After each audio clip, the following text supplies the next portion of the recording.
Oke, teman-teman, kita akan masuk ke pembahasan kedua, yaitu tentang legal reasoning, merumuskan legal reasoning dalam suatu legal writing.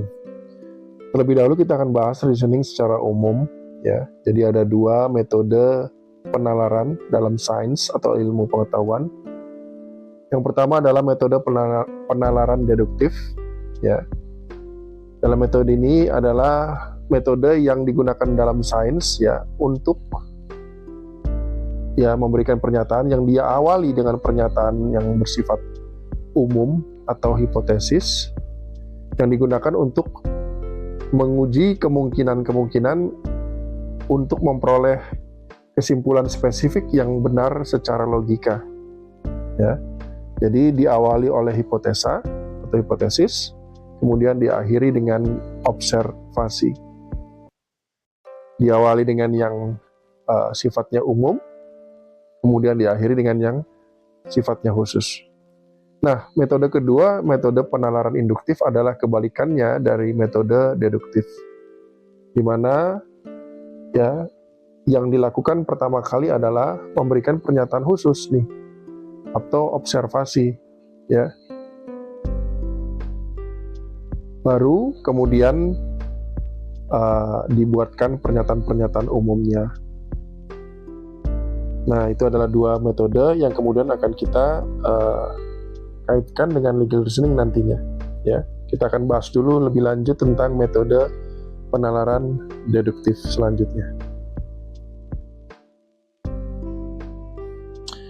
Oke, teman-teman, kita akan masuk pada silogisme, ya. Jadi, silogisme ini adalah metode untuk menarik kesimpulan dari dua pernyataan atau permasalahan, ya, yang bernama premis umum dan premis khusus, ya. Jadi sederhananya ada 3 preposisi dalam silogisme, yaitu premis umum, ya, yang sifatnya generalisasi, ya, premis mayor nih, ya. Lalu kedua premis khusus atau premis minor yang sifatnya isu-isu spesifik. Lalu yang kemudian preposisi ketiga adalah kesimpulan dari kedua premis tersebut di atas. Nah, biasanya metode penalaran deduktif adalah metode yang menggunakan silogisme dengan dua premis mayor dan minor di atas. Oke, nah premis mayor minor silogisme ini dipopulerkan oleh Aristoteles, ya, dengan preposisi yang sangat terkenal, ya. Kita mungkin semua sudah pernah belajar. Yang pertama, premis mayornya adalah all men are mortal, ya. Lalu kemudian yang kedua, premis minornya Socrates is a man. Lalu kesimpulannya adalah Socrates is mortal, ya. Nah,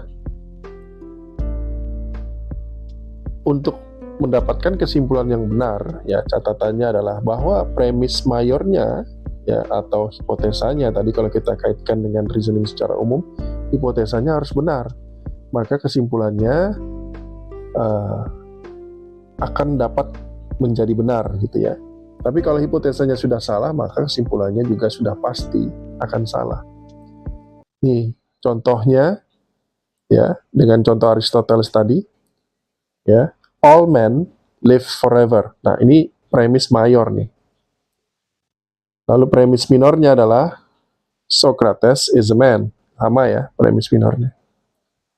Tapi kesimpulannya akan menjadi seperti ini, Socrates lives forever. Ya, kita tahu bahwa Socrates tidak lives forever. Kenapa? Karena premis mayornya atau hipotesanya itu salah. Nah, jadi kita harus benar-benar memahami hipotesa atau premis mayornya ini sehingga tidak menarik kesimpulan yang salah. Kita akan lanjutkan lagi di slide selanjutnya. Oke, kita akan masuk kepada penggolongan silogisme. Jadi ada 3 silogisme yang kita temukan dalam berbagai sumber. Yang pertama adalah silogisme kategorik, kedua silogisme hipotetik, dan ketiga silogisme disjunktif atau alternatif.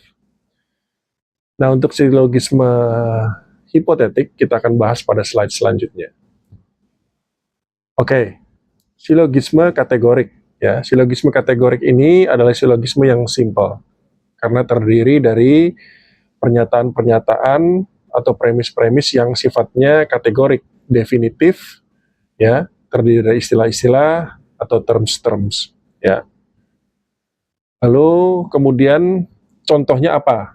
Ya, silogisme kategorik saya sudah jelaskan di slide ini. Misalnya premis mayornya adalah semua advokat adalah sarjana hukum.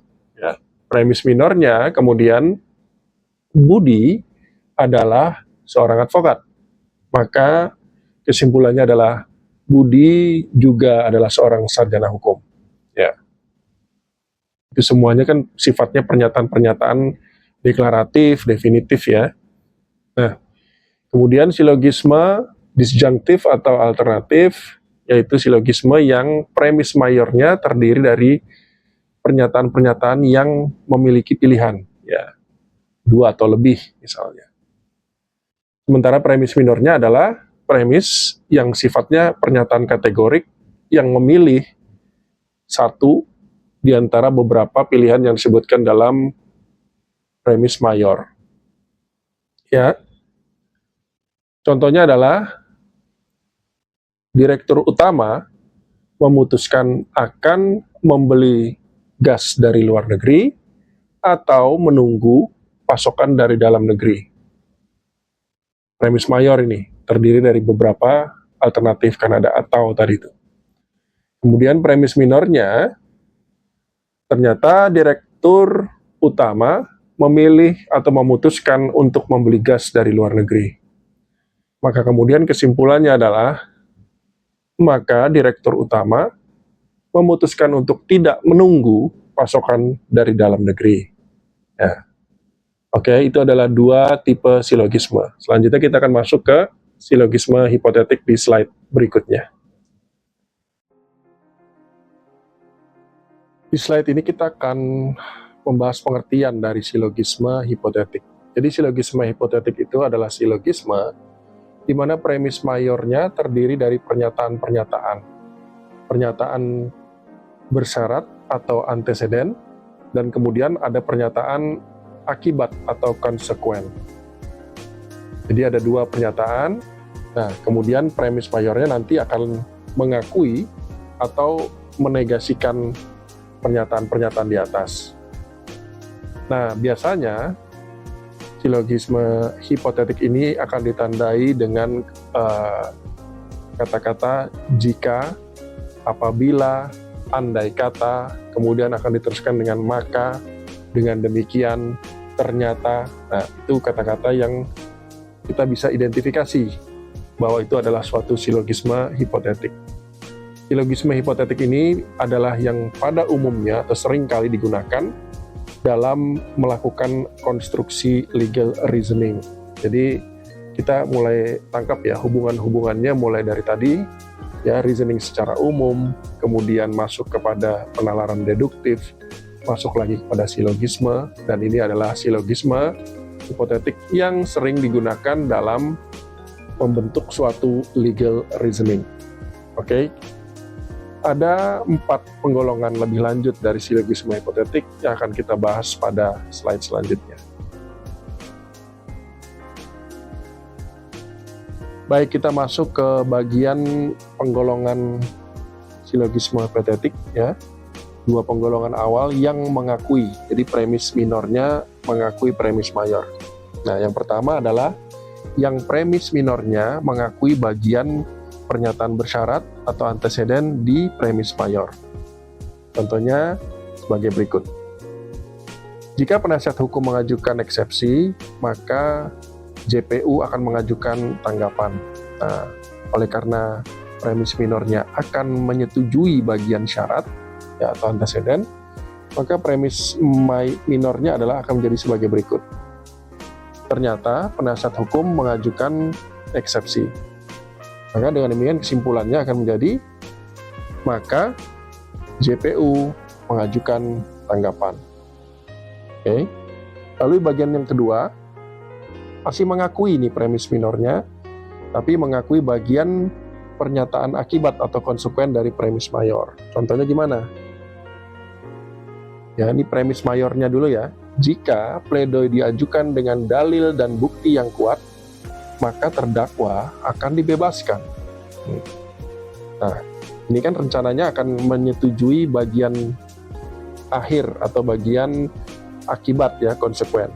Maka premis mayornya akan menjadi, ternyata putusan hakim membebaskan terdakwa.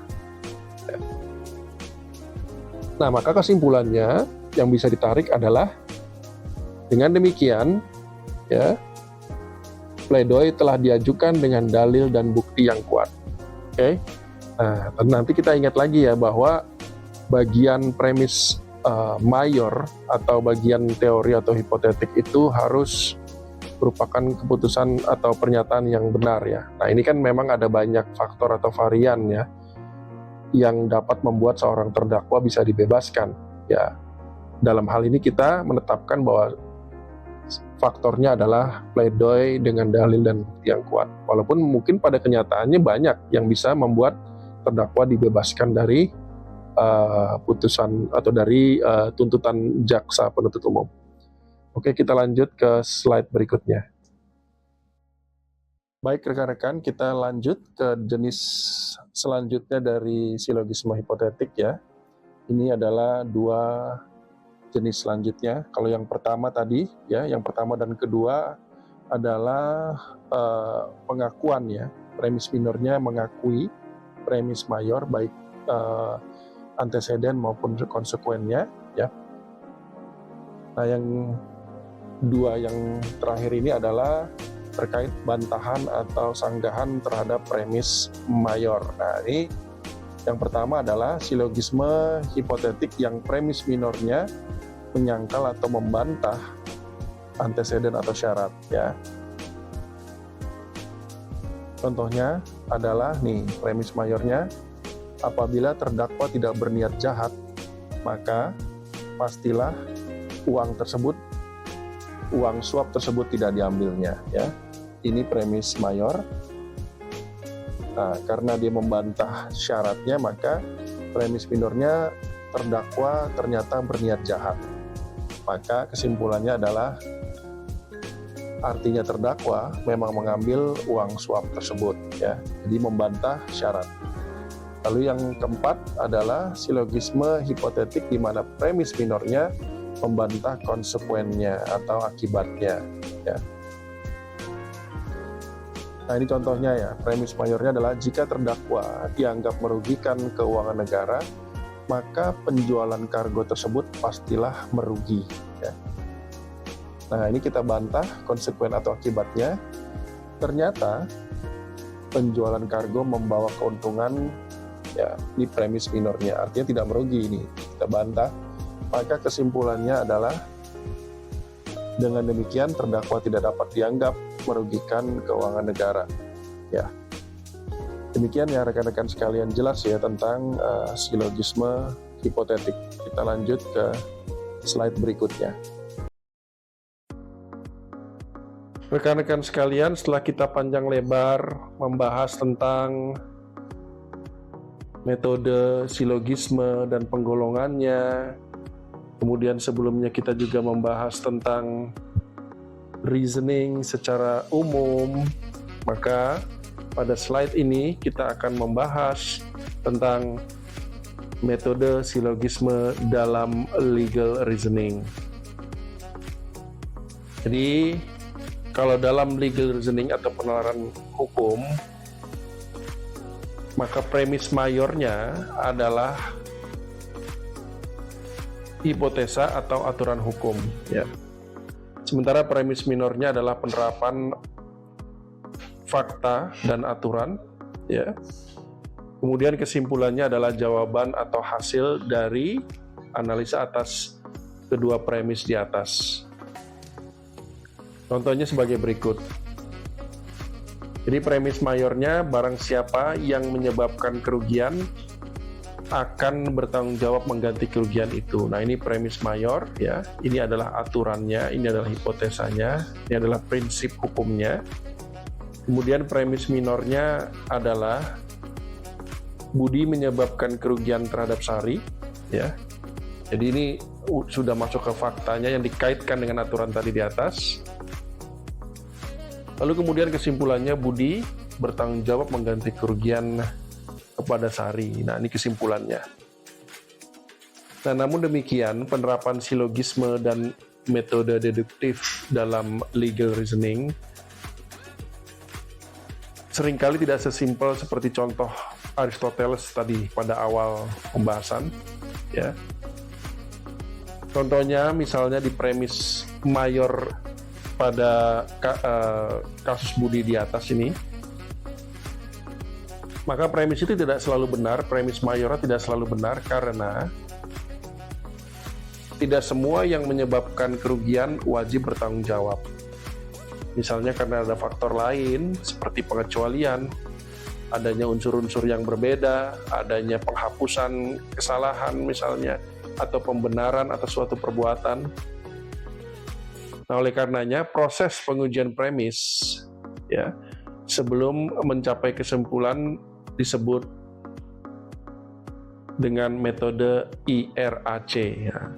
Ini kita semakin dalam masuk ke dalam metode legal reasoning khusus untuk suatu penulisan hukum ya. Ini adalah metode IRAC. Kita akan bahas selanjutnya pada slide berikutnya.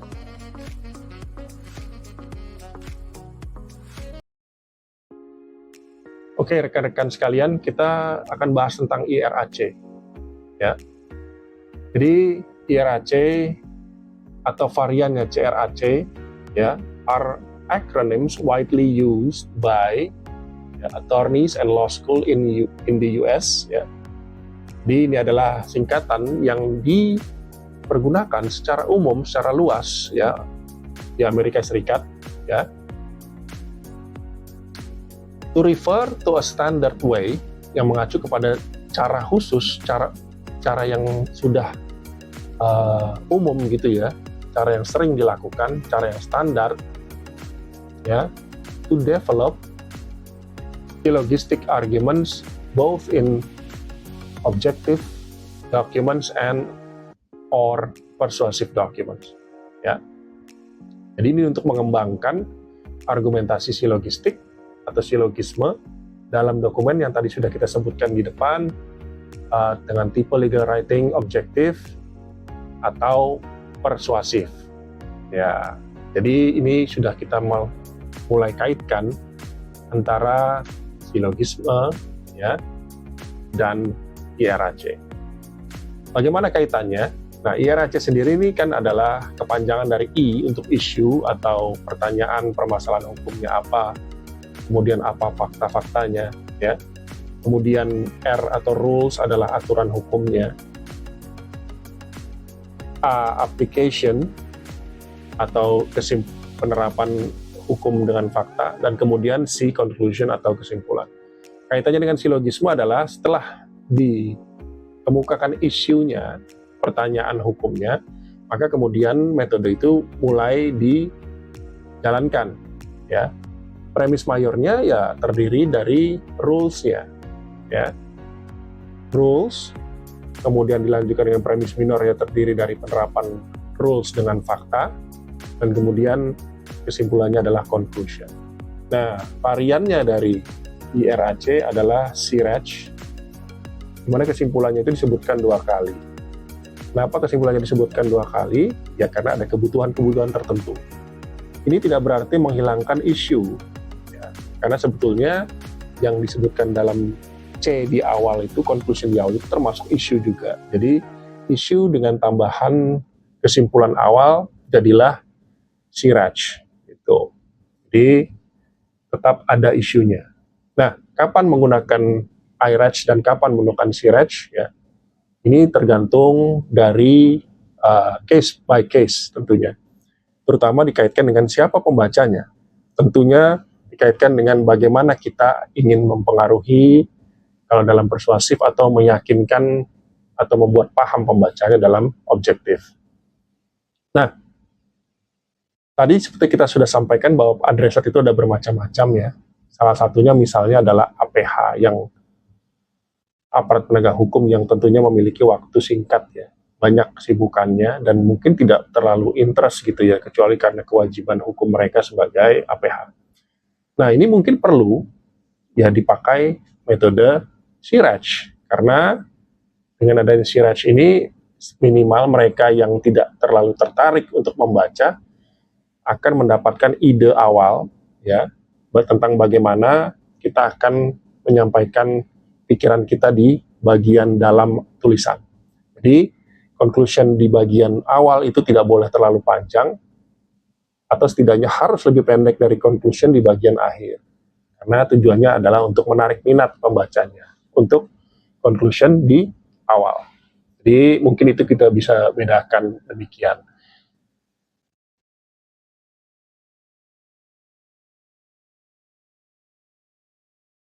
Oke, pada slide ini rekan-rekan sekalian kita akan